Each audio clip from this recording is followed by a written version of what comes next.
pour ceux qui ne sont pas là, comme ça ils pourront voir la vidéo en replay. Donc là, je commence l'enregistrement.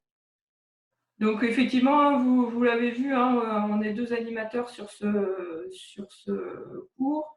Donc il y a Olivier, peut-être tu veux redire un petit mot? Oui, ben, bonjour. Donc moi, je suis un collègue de Claire. Voilà. Et donc, je bosse sur le numérique à l'école. Et donc, avec Claire, on a travaillé ensemble sur la conception de ce cours, quoi, on peut dire comme ça. Et là, mon rôle, ça sera effectivement de soutenir Claire s'il y a beaucoup de monde présent et s'il y a beaucoup de questions et de pouvoir faire un peu la régulation au travers du chat, notamment.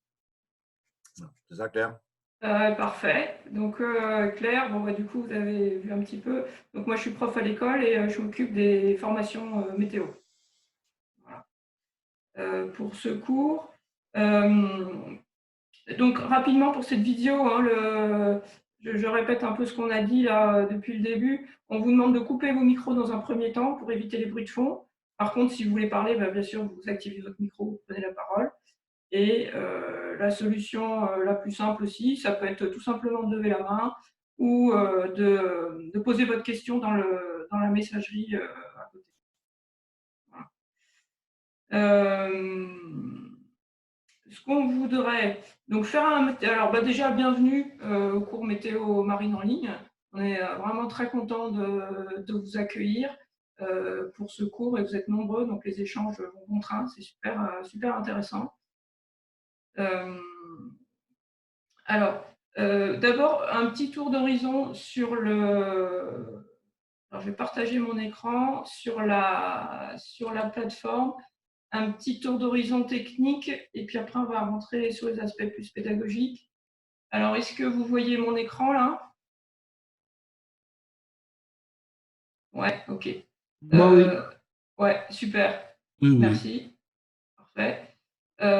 Donc, ça, c'est la page d'accueil. Bon, vous avez déjà vu. La cartographie, ce qu'on vous propose, c'est rien d'obligatoire, mais c'est de renseigner la carte pour savoir où vous situez. Donc c'est très intéressant pour nous, ça permet de voir un peu de quel horizon vous êtes. Et puis quand on partage les photos de nuages, quand on va partager l'atelier sur les cartes isobariques la semaine prochaine, ça permet de savoir où vous faites vos observations météo. Donc n'hésitez pas, c'est assez simple à faire. Il y a 2 tutos. Voilà, vous cliquez ici pour la renseigner. Les cours exercices, on va y revenir. L'espace communauté, c'est vraiment l'espace pour poser des questions. Alors, s'il vous plaît, ne répondez pas au no reply qu'on vous envoie par mail. Hein, on vous envoie des annonces de temps en temps, on n'en abuse pas, mais une fois par semaine, on vous enverra globalement des petites infos sur l'actu, justement le lien de la vidéo, des choses comme ça. Par contre, ne répondez pas à ça. Pour nous, c'est très dur après de vous répondre, surtout qu'on n'a pas vos coordonnées en général, donc c'est une reply. Donc, ce n'est pas la meilleure solution. Pareil, n'envoyez pas un mail au secrétariat d'école qui ne saura pas vous répondre pour toutes les questions techniques ou pédagogiques.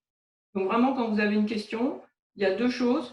Soit c'est une question pédagogique, et là, vous utilisez le forum du cours. Soit c'est une question technique, et là, il y a de fortes chances que la réponse elle soit déjà dans cet espace, soit dans les tutos, soit le forum. Sinon, vous ouvrez le forum aide technique. D'accord? Ensuite, quand vous ouvrez un forum, c'est du bon sens, mais on le répète juste, choisissez le bon fil de discussion. C'est pareil, vous avez beaucoup plus de chances qu'on réponde à votre question si elle est dans le bon fil de discussion. Voilà. Et donc, pour poser une question, hein, je clique sur le fil de discussion. Je peux soit ajouter un sujet, voilà, et puis je remplis le sujet, je fais OK, et c'est parti. Soit on répond à un sujet. Voilà pour, alors je reviens, le communauté, l'aide technique, les badges, vous irez voir.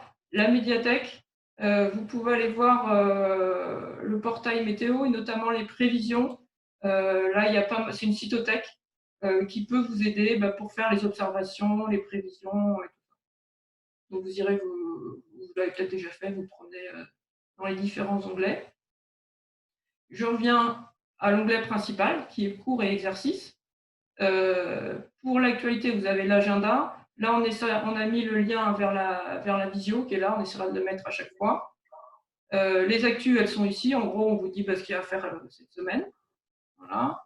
Et puis, les cours sont ici. Donc, vous avez déjà bien commencé, hein, parce qu'il y en a même qui ont déjà obtenu le premier badge. Comment c'est organisé? Alors, en fait, la première semaine, vous avez compris, c'est une boîte à outils. L'idée, c'est qu'on vous présente globalement l'ensemble des paramètres météo, que sont la température. C'est un paramètre qu'on oublie souvent en tant que voileux, mais c'est quand même le plus important. Dès qu'il y a un changement de température, on peut s'attendre à un changement de vent. Donc la température, le vent, l'humidité, la pression. Là, cette première semaine, c'est vraiment la boîte à outils, c'est-à-dire qu'on a encore du mal à savoir à quoi ça va servir, mais on va utiliser ces outils dans les 2 semaines suivantes. Il y a un gros focus sur les nuages. L'idée, c'est de savoir reconnaître globalement dans quel nuage on est. Alors, on n'est pas des météorologues, hein, des noms de nuages, il y en a 15 000. Par contre, l'idée, c'est de savoir à peu près dans quel type de nuage on est. Pourquoi? Parce que ça permet de faire le lien entre les prévisions météo et notre observation quand on est sur l'eau. Et ça, c'est vraiment essentiel. On n'est pas des météorologues, on ne va pas faire les prévisions à la place des météorologues. Par contre, il faut comprendre ce qu'ils nous disent. Et puis surtout, aujourd'hui, il y a quand même peu d'erreurs hein, dans les prévisions. Par contre, il y a des petits décalages de temps, d'espace. Et donc, c'est à nous, sur l'eau, en tant que navigants, de faire le lien entre ce que nous donne la prévie et ce qu'on observe. D'où cette idée de passer un petit peu de temps à essayer de reconnaître globalement, encore une fois, dans quelle famille de nuages on est. Donc pour ça, il y a l'exercice, hein, l'atelier nuage, que certains, vous êtes déjà pas mal à avoir commencé, voire même à avoir fini. Et puis, il y a le groupe Facebook, alors qui est absolument pas obligatoire. Est-ce que je l'ai ouvert là? Non, je vais l'ouvrir. Il n'y a aucune obligation à aller sur Facebook, mais si vous voulez y aller, voilà. C'est le groupe, c'est un groupe fermé. On accueille toutes les personnes hein, qui font les stages météo, les cours en ligne météo de l'école. Et voilà, les gens, ça permet de partager ces nuages, de commenter l'actualité. Et ça permet de voir le ciel un peu partout. Et c'est assez riche. Voilà. Pour cette première semaine. Ensuite, on a choisi de se concentrer sur 2 thèmes. La deuxième semaine, les perturbations, la troisième, les brises thermiques, parce que c'est les principales situations météo qu'on rencontre sur nos côtes en métropole. Avec toujours l'idée d'être capable de se situer globalement dans une perturbation pour la deuxième semaine. Quand on a une prévie de perturbation, où est-ce qu'on est? Est-ce qu'on est dans le front chaud, dans le front froid, dans la transition? Et puis, sur les brises, c'est pareil, hein, on navigue quand même beaucoup l'été, on est souvent en situation de brise. Donc, l'idée, c'est pareil, c'est être capable d'appréhender quelles sont les chances que vont avoir des thermiques aujourd'hui ou non, et puis globalement, quelle est l'évolution thermique. Voilà comment est organisé le cours. Et puis, on fera des petites visios. On va essayer de se donner rendez-vous en fin de matinée tous les mardis pour faire le point sur ce qu'on a fait, les questions. Voilà pour la présentation générale. Avant d'aborder les questions, alors, ah oui, qu'est-ce qu'un badge? Alors, un badge, c'est une façon de valider. Alors, je vais revenir. Partage d'écran.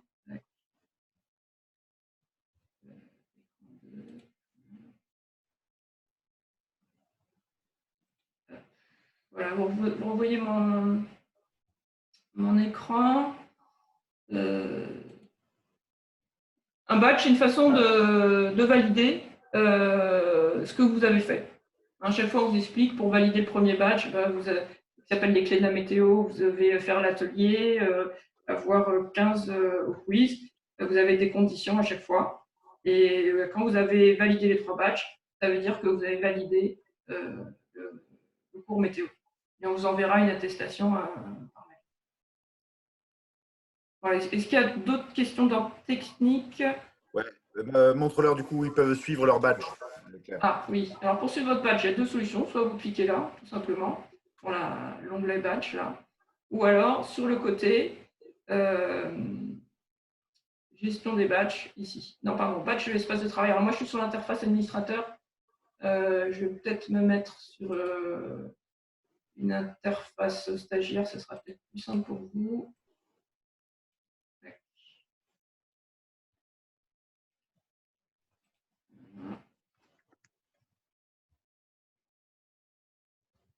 On se connecte.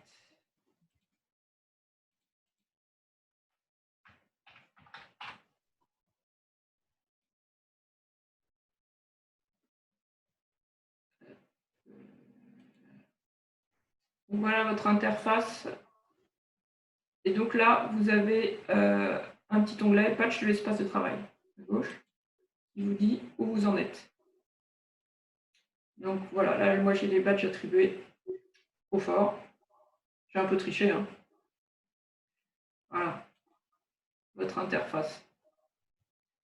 Olivier, est-ce qu'il y a d'autres questions techniques ou on a fait à peu près le tour sur l'utilisation de la plateforme? Non, je crois que c'est. Enfin, moi, il n'y a pas d'autres questions, en tout cas sur le forum. Il y a plutôt des questions qui rentrent un peu sur la PEDA, sur l'histoire de la pression atmosphérique, avec l'histoire des bouteilles, sur les courants d'air froid et chaud. Enfin, voilà.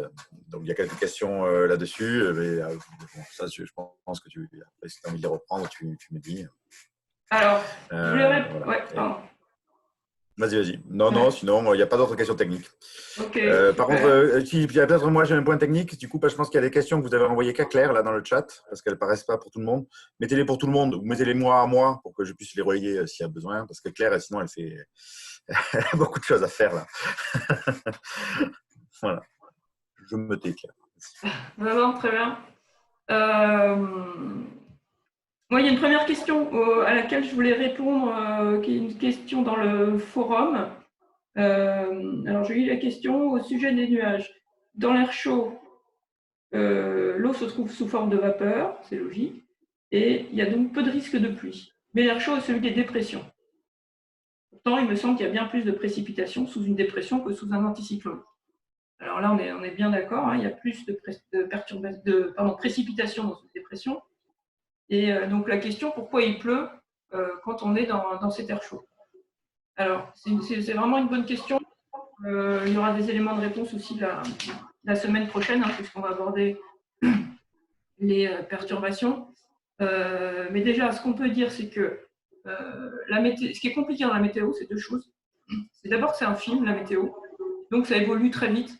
Il faut toujours comprendre le film. Et l'autre élément important, c'est que la météo se passe en 3D. Et donc, il faut comprendre toujours ce qui se passe en hauteur et les mouvements verticaux. Alors, ça, c'est pas facile pour nous les voileux parce que finalement, on s'intéresse vraiment à la très très basse couche de l'atmosphère. Mais si on veut prévoir ce qui se passe en très très basse couche, comprendre un peu les éléments verticaux. Alors concrètement, vous le savez comme moi, hein, l'air chaud est plus léger, donc il monte. Quand l'air chaud monte, qu'est-ce qui se passe dans l'atmosphère? Il se détend. Il se détend. Et vous savez que quand l'air se détend, il se refroidit. Ceux qui font de la plongée, vous savez, quand on ouvre une bouteille de plongée, le détendeur, là, c'est plus froid, hein, l'air. Donc, dès lors qu'il y en a de l'air chaud qui monte, dès lors qu'il y a de l'air qui monte, eh bien, il est amené à se refroidir. On a vu que l'air froid peut contenir moins de vapeur d'eau. Vous imaginez une molécule qui se refroidit, finalement, c'est une molécule qui se rétrécit, pour faire simple. Donc, elle peut contenir moins de vapeur d'eau. Donc, du coup, qu'est-ce qui va se passer? L'air froid va condenser, il va finir par saturer, et puis si ça continue, il va précipiter. Donc ça, c'est un phénomène majeur qu'on retrouve partout en météo. Dès lors qu'on a de l'air qui monte, pour une raison ou pour une autre, soit il arrive sur un relief, par exemple au Pays Basque, vous savez bien, qui habite là-bas, l'air marin humide arrive sur la montagne des Pyrénées, il est amené à monter, il monte, il se refroidit, il va saturer et puis précipiter. Les fameux orages, on a... Mais souvent, c'est dû à des contrastes de température.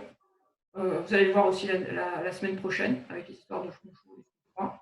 Dès lors que l'air chaud est amené, dès lors que l'air est amené à s'élever, c'est notamment parce qu'il est chaud, eh bien, ça va former des nuages. On le verra aussi sur les brises thermiques, les petits cumulus de beau temps. C'est la terre qui chauffe et de l'air qui monte, qui se refroidit et qui forme des nuages. J'ai mis une petite vidéo de ce week-end sur Facebook. Je vais la mettre dans le cours en ligne pour ceux qui ne sont pas sur Facebook, parce que samedi, c'était vraiment étonnant. En Bretagne, on a vu un superbe développement cumuliforme avec la Bretagne qui a bien chauffé. Bon, on est très fiers quand la Bretagne chauffe, c'est pour ça qu'on partage sur les réseaux. Donc voilà. Pourquoi pour revenir à la première question, pourquoi dans les perturbations, on a notamment, qui passe souvent l'hiver, on se retrouve dans de l'air qui est plutôt doux et humide, parce que c'est de l'air chaud. On pourrait poser une autre question, un peu dans le même sens. Pourquoi il fait chaud dans un anticyclone ?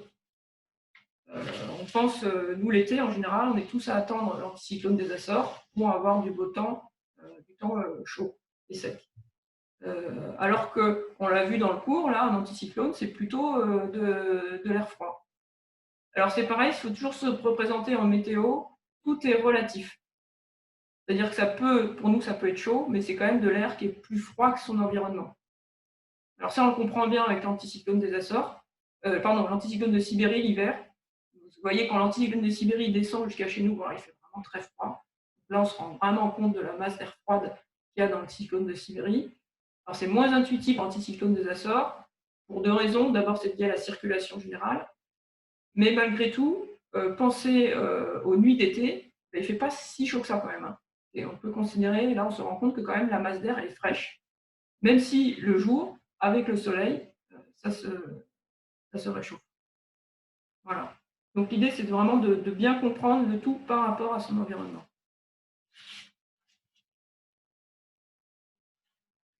Alors, je lis en même temps le chat là.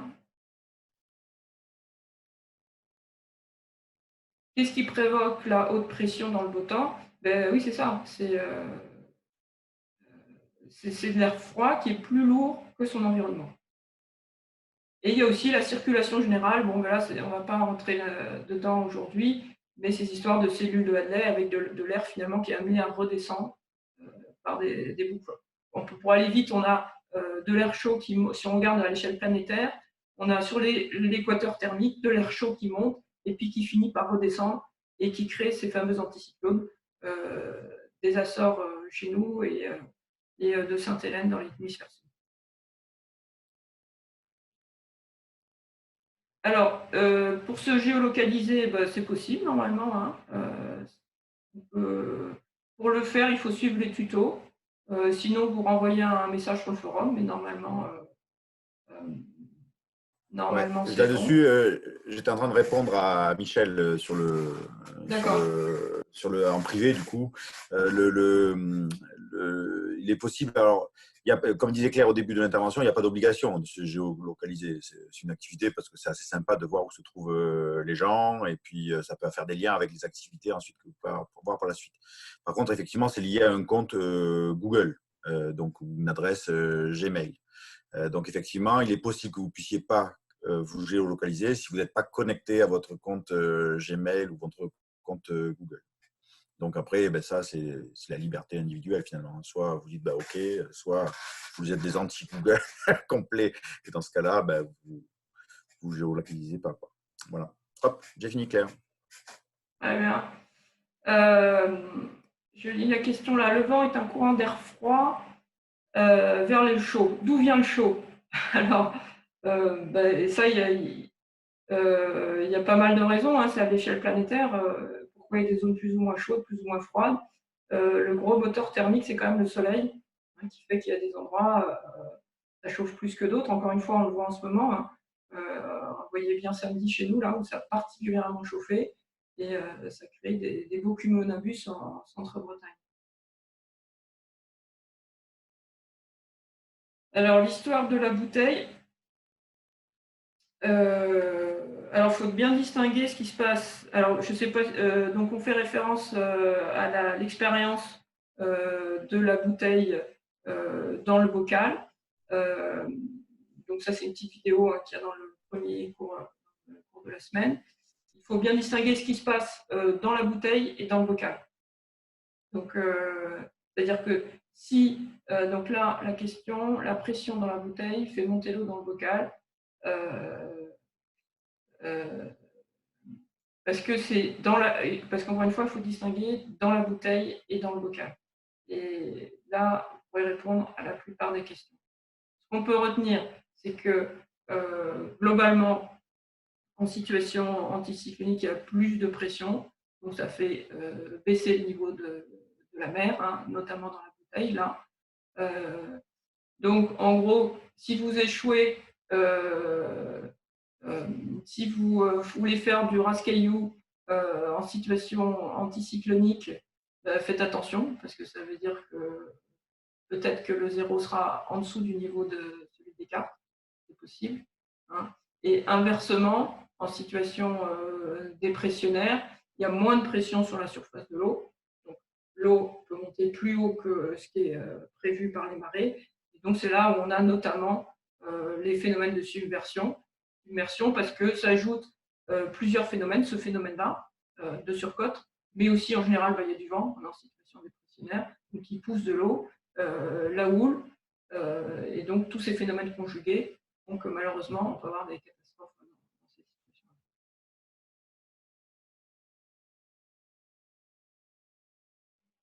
Alors, je regarde. Est-ce que la forme des nuages vient de la pression atmosphérique?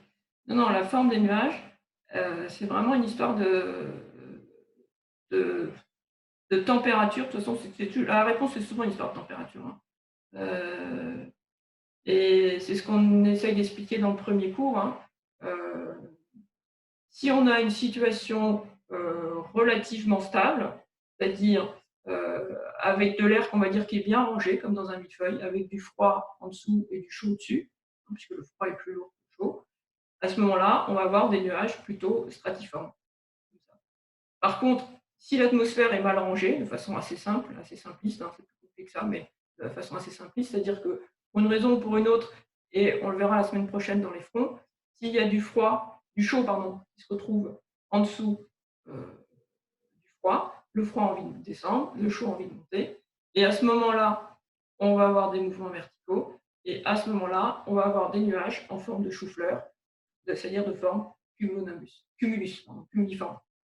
Sachant que le cumulonimbus est le plus gros des cumuliformes.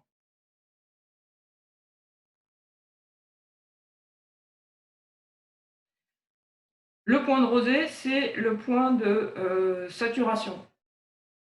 C'est-à-dire que alors, est-ce que je vais partager l'écran? Attendez, je vais partager l'écran. Tac.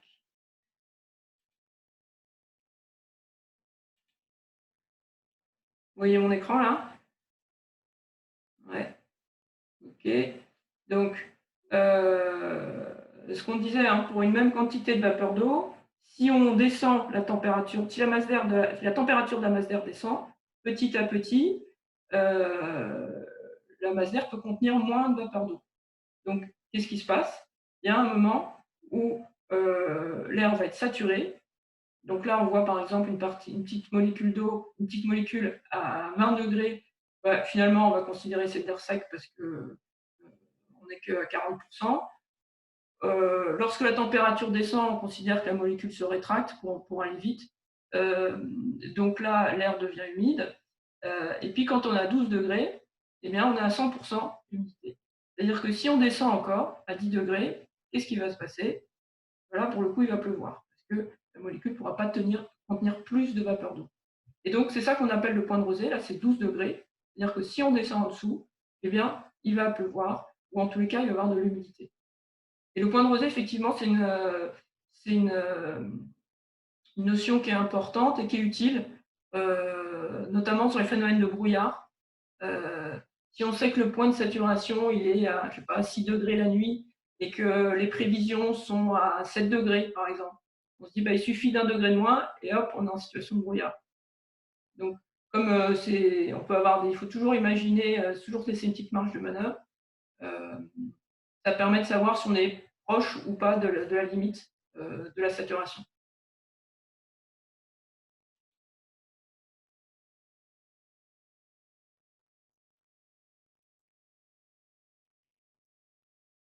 Alors, quelle variation de hauteur sur le niveau de la mer peut avoir la pression?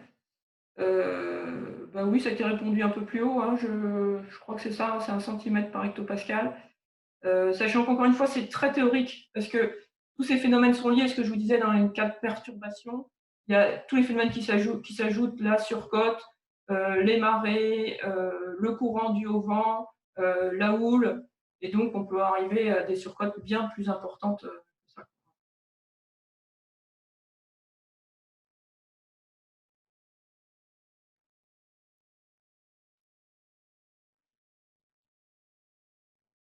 Alors,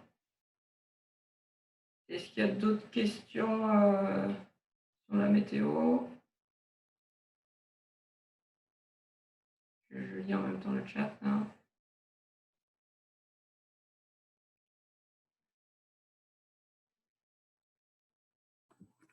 Il y a une question, Claire, sur les sites de prévision météo. Ah, les sites de prévision, OK. Alors, bah, je vous encourage à aller voir météo.envsn.fr. Attendez, je vais partager l'écran. Tac. Deux.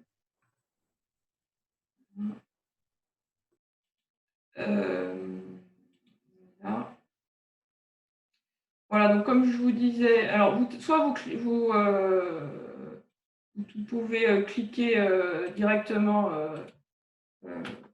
météo.envsn.fr.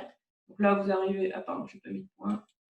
Vous arrivez directement sur le portail météo de l'école. Voilà. Sinon, il y a un lien que je vous ai montré tout à l'heure dans le. Hop, connexion Internet. Ah, ça arrive. Ou sinon, vous avez le lien ici dans la médiathèque, les prévisions.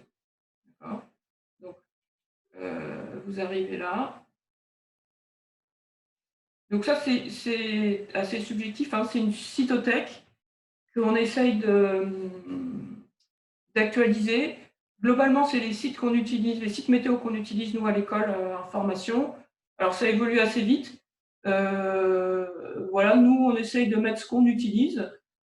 Prenez, c'est une proposition. L'idée, c'est que ça soit assez collaboratif. Donc, s'il y a des liens qui ne marchent plus, bah, n'hésitez pas à nous envoyer un mail et puis on l'enlève, parce que ça évolue assez vite. Inversement, s'il y a un super site que vous aimez, eh ben, dites-le nous, on va le rajouter. On a essayé de les classer. Donc, tout ce qui est observation, les cartes satellites. Là, je pense que c'est intéressant cette semaine notamment, d'abord de faire votre observation et puis ensuite aller voir une carte sat pour voir à peu près à quoi ça correspond. C'est assez intéressant. Les cartes isobariques, ça vous en servirait la semaine prochaine pour l'atelier carte iso notamment. Et les prévisions, aujourd'hui, il y a un grand site qui ressort, hein, c'est Windy. L'intérêt de Windy, c'est qu'il y a quasiment tout sur l'interface. C'est ultra riche. Vous pouvez voir dans les petits onglets à droite, là, il y a énormément de paramètres. Donc, c'est un site, ça vaut le coup d'aller s'y perdre un petit peu. C'est vraiment très, très utile. On peut rajouter, par exemple, alors, la carte satellite du jour. Voilà, il fait beau presque partout, c'est super.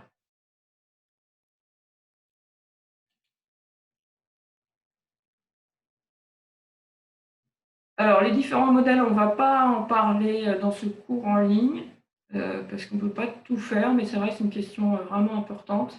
On vous invite à venir en stage à l'école pour approfondir cette notion qui est effectivement super, qui est vraiment très importante. Tu as une question juste au-dessus, Claire, qui était sur effectivement pourquoi il y a les nuages à 10 000 mètres d'altitude alors il y a des nuages à 10 000 mètres d'altitude, il fait froid et pour autant il ne pleut pas.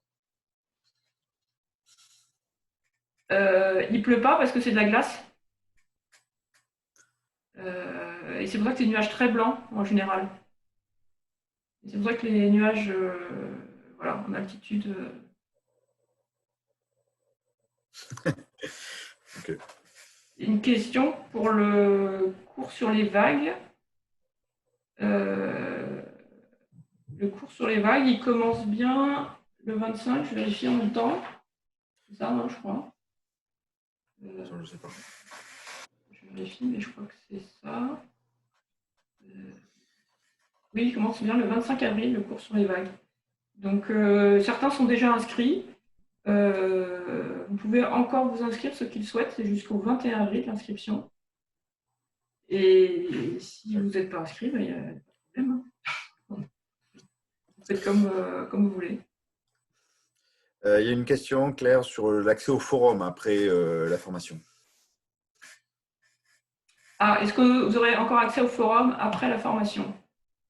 Je ne sais pas. Ouais, on ne sait pas trop. C'est une bonne question, ça. C'est-à-dire que, alors, par expérience, on s'est souvent posé la question et au début, on a souvent laissé accès au forum, effectivement.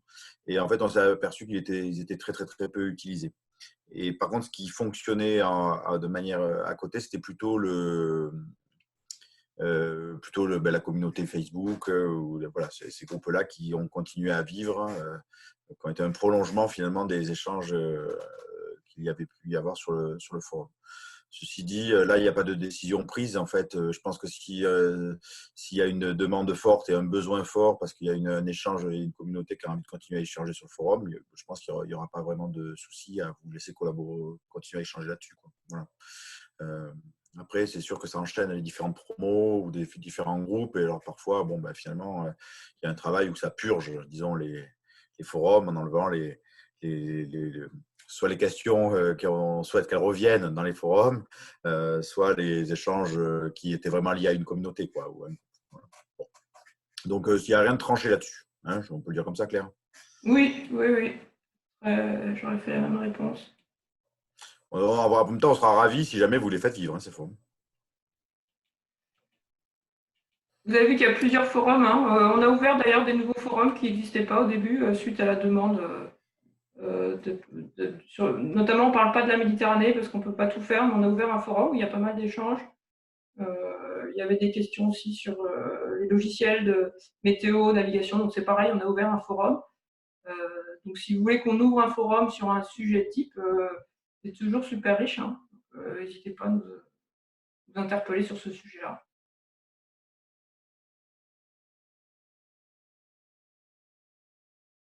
Est-ce qu'on a fait le tour des questions? Je suis peut-être passé moi au travers de certaines, mais a priori, non. Sinon, si j'en ai pas vu d'autres. Est-ce qu'on pourra avoir accès aux prévisions météo? Oui, le météo.envsn.fr, hein, lui, il est accès en permanence. Oui, bien sûr, ça, vous pouvez toujours avoir accès quoi qu'il arrive. Les vents locaux, c'est pareil, on n'aura pas le temps d'en parler là. Tout ce qui est effet de site et tout ce qui est un peu particulier, ça, on ne pourra pas. Mais par contre, c'est pareil, on vous invite à venir en stage à l'école. On sera content de vous voir en chair et en os. L'évaluation de réponse sur les nuages, en réalité, alors je ne sais pas si la question elle concerne le quiz ou l'atelier. Je pense que c'est plutôt sur l'atelier, moi. Sur l'atelier, d'accord. Oui, je te laisse répondre, Olivier. Euh, Normalement, vous Quant avez à sur votre l'évaluation note. de nos réponses, normalement, vous les avez. C'est-à-dire que vous avez la possibilité de consulter vos copies et les corrections qui ont été apportées par les copains si vos copies ont été corrigées. Alors là, il y a un problème qui est en train de se poser. Donc voilà, donc retournez sur l'atelier. Je pense que vous pouvez voir vos copies et vous cliquez dessus en fait, et vous avez les 2 évaluations qui auront été faites sur vos copies. Si ça pose un problème, que vous ne trouvez pas, ben il ne doit pas y avoir de tuto sur le sujet, et donc j'en fabriquerai un s'il y a besoin. Par contre, il y a un problème qui se pose actuellement, donc il y en a qui ne vont pas être contents de leurs notes, c'est qu'il y a des gens qui ont posé au format point-page. Ça fait plusieurs fois qu'il y a la question. Donc, point-page, c'est un format qui est lié au Mac Apple. Et donc, effectivement, il faut faire attention quand on dépose des ressources sur la plateforme parce que tout le monde ne peut pas lire tous les formats. Donc, en fait, effectivement, dans les consignes, ce qui était demandé, c'est de déposer au format PDF pour que tout le monde puisse lire ce fameux atelier nuage. Donc, effectivement, il y a des gens qui corrigeaient, ont posé la question en disant comment on fait, on n'arrive pas. Alors, ça a été posé deux ou trois fois déjà. Donc, la réponse est la suivante, c'est que vous corrigez en conséquence. C'est vrai que il y a un tuto d'ailleurs sur l'aide technique comment transformer en PDF. Donc, vous corrigez en conséquence. Et après, je ne sais pas trop comment on gérera l'affaire avec Claire. C'est-à-dire que le principe, c'est qu'à la fin, il reste quelques évaluations, soit non corrigées, soit qui posent problème parce que les gens ne sont pas contents de l'évaluation. C'est-à-dire qu'ils considèrent que leur évaluation n'est pas en phase avec ce qu'ils avaient fait. Et dans ce cas-là, Claire revisite les productions. Mais sinon, c'est une logique d'auto-évaluation, cette histoire d'atelier nuage. Et c'est fait comme ça parce qu'en fait, ce qui est cherché, c'est pas tant finalement le fait que quand on vous dit c'est bien ou c'est mal, donc ça vous vous auto-évaluez entre vous, c'est vous obliger à sortir de votre zone de confort où vous avez identifié des nuages que vous connaissez bien et que vous avez clairement nommés. Ça vous oblige à aller voir d'autres contributions et les autres contributions pour pouvoir évaluer des nuages. Ce n'est pas toujours simple. Il y a des nuages et fois, on se questionne. Et donc, ça vous oblige à finalement aller revisiter un contenu ou à chercher même sur Internet. Voilà, et donc, ça vous fait travailler la question du nuage. Donc, pour cette activité-là, on la situe de cette manière-là. J'espère que j'ai répondu à peu près.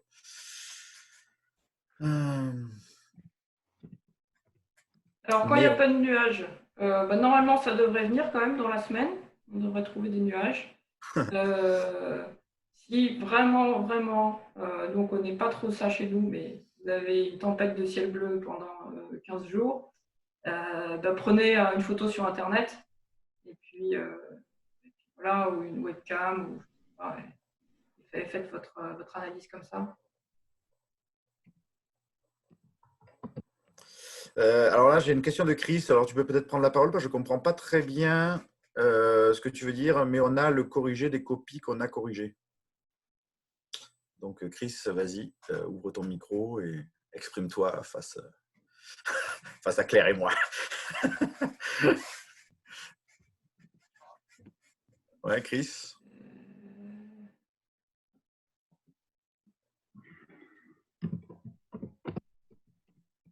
Non, pas de Chris. Non, Chris. Bon, tant pis. Sinon, il faut ouvrir ton micro, Chris. La question de Virginie, sinon.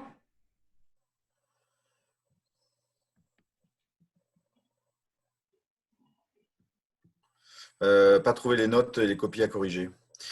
Alors bon, attendez, je vais essayer de vous montrer. Sauf que moi, pareil, il faut que je me connecte avec un stagiaire fantôme. Sauf qu'avec nos stagiaires fantômes, Claire, on a déjà corrigé les copies pour s'entraîner et voir si ça marchait. Je vais quand même essayer. Tac. Alors, je vais aller sur Chrome et me connecter avec mon stagiaire fantôme.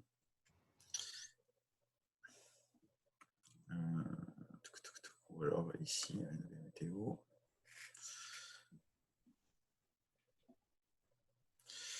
Alors, je vais essayer. On va voir si ça marche si je fais comme ça. Bon. Allez. Ah, ça y est, mon ordinateur s'est ouvert. Ça pédale un peu, hein, je suis désolé, mais. Alors, météo.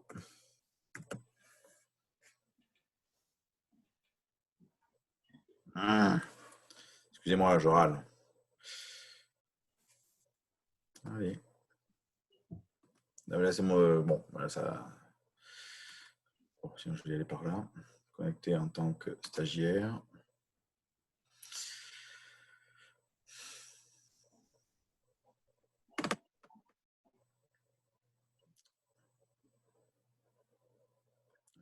Je me fais faire trop de choses à la fois. Allez. Ça, je vais fermer.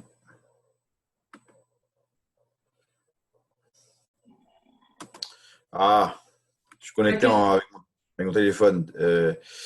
Météo. La question, c'est sur les notes, c'est ça? Ouais, c'est où est-ce que tu consultes les notes, tu sais? Où est-ce qu'on consulte les notes de l'atelier qu'on a fait, c'est ça? Ah, ça y est, attendez, ouais, je vais essayer d'aller dessus. Ça, je suis connecté en filaire, moi. Avec mon téléphone, parce que sinon, là, le Wi-Fi saute à la maison. Ça, je ferme. Ça, je ferme. Je ferme.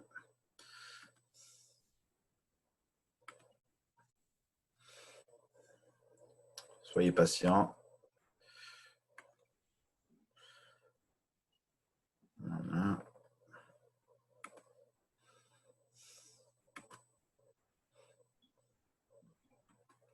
Hop, voilà.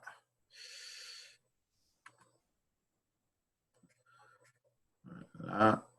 Ça, je ferme, ça devrait finir par fonctionner. Est-ce que ça s'ouvre ici? Non, ça, je vais fermer. Bon, en tout cas, si ça ne s'ouvre pas, en fait, quand vous allez en bas de la page, allez, hop, actualise-moi ça. Si vous allez en bas de votre page, fermez le programme. Voilà, il y a tout qui est planté. Hein. Je suis désolé. Évidemment, c'est toujours quand il faut montrer quelque chose que ça ne marche pas. Donc, quand vous allez dans votre dans le cours et exercice, donc là, j'imagine que c'est, si je ne me trompe pas, Claire, c'est dans accéder au contenu. C'est en train de s'ouvrir. Là, dans l'atelier nuage, il est où mon ami l'atelier nuage? Voilà. Il est là. Voilà.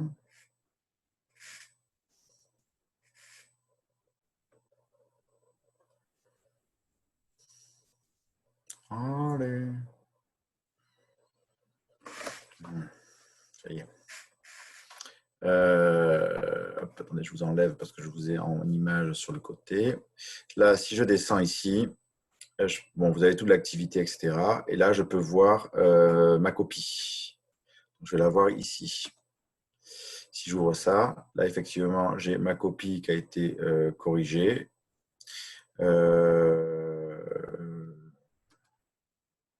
Voilà. Qu'est-ce qui va m'ouvrir si je fais ça? Non, c'est pas le bon truc. Pourquoi j'ai pas là les copies directement? Ah ben si, normalement j'ai mes notes, là j'ai mes notes ici avec les commentaires, mais comme c'est Claire qui m'a corrigé, elle m'a pas mis de notes. Donc normalement vous l'avez à cet endroit-là, quoi, en tout cas. Voilà. Et si c'est pas le cas, dites-le nous là, je vais regarder et je vais checker l'affaire pour voir ce que vous voyez exactement ou pas. Voilà. Mais vous avez ici normalement voir ma copie, vous avez avec vos notes, vous l'avez à cet endroit-là. Et si vous n'avez pas encore corrigé suffisamment de copies, normalement vous avez les. On vous propose encore de corriger les copies. D'accord?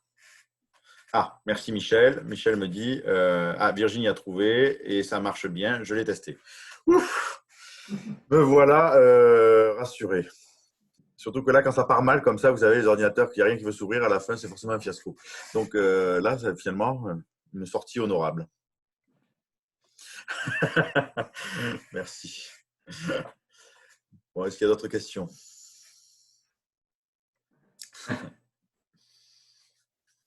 Bon, sinon, on va clôturer là-dessus. Hein, Oui, on va clôturer. On a déjà passé largement la demi-heure. En tous les cas, merci à tous, hein.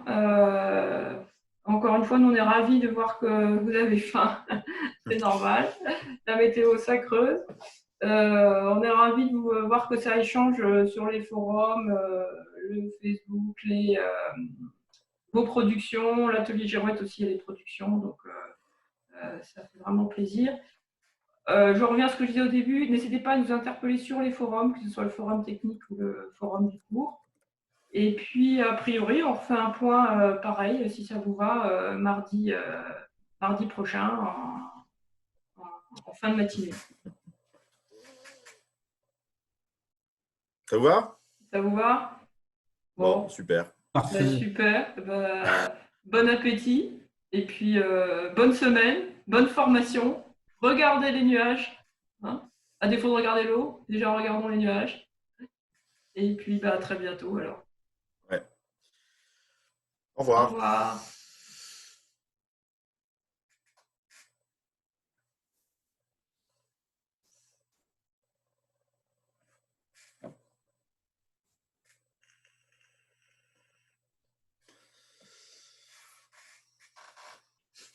Ça fait du monde qui parle, hein, t'as vu ça? Allez, je coupe. Au revoir tout le monde.